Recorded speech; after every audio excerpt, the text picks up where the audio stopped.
चलो तार व्यवस्था टाइट क के जातनी। अच्छा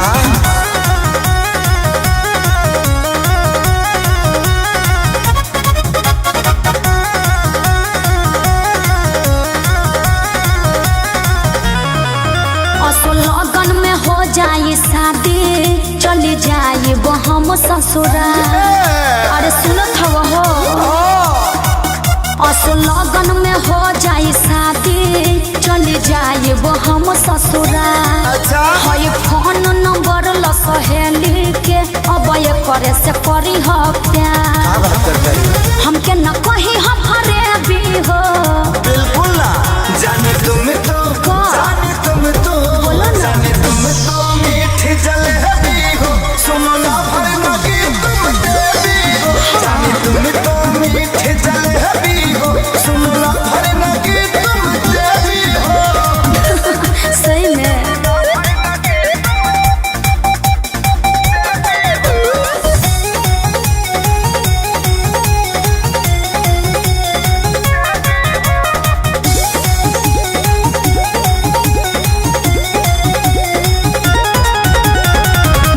जबूरी हो ऐसे बातूरी हो अह बिया है मैं खाए तू पूरी हो कब न रोई हो हमके न जोही हो पापा के इज्जत खातिर बाई जरूरी हो। अरे तनी फीलिंग के फील कर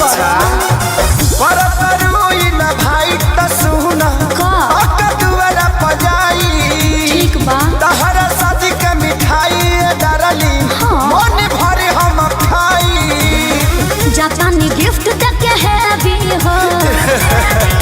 जाने तुम तो जाने तुम तो जाने तुम तो मीठी जलेबी हो सुनो ना भरना जाने तुम तो मीठी जलेबी हो सुनो ना भरना की तुम देवी हो।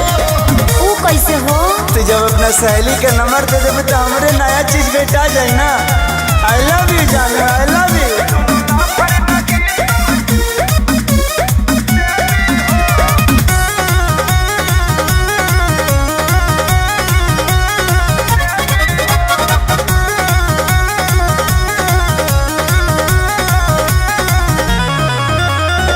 लुटी हा खूब मजा तो ताजा पाई के लभर हो ए हो खेसारी अब की बारी पियबे से करब हम सवार हो।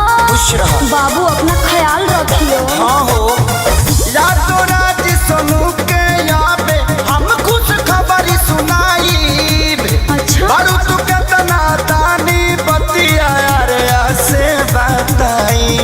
अरे रखी हा ध्यान हमर बेबी हो एकदम जाने तुम तो जाने तुम तो जाने तुम तो मीठी जलेबी हो सुनो ना भरना की तुम देवी हो। जाने तुम तो मीठी जलेबी हो सुनो ना भरना की तुम देवी हो।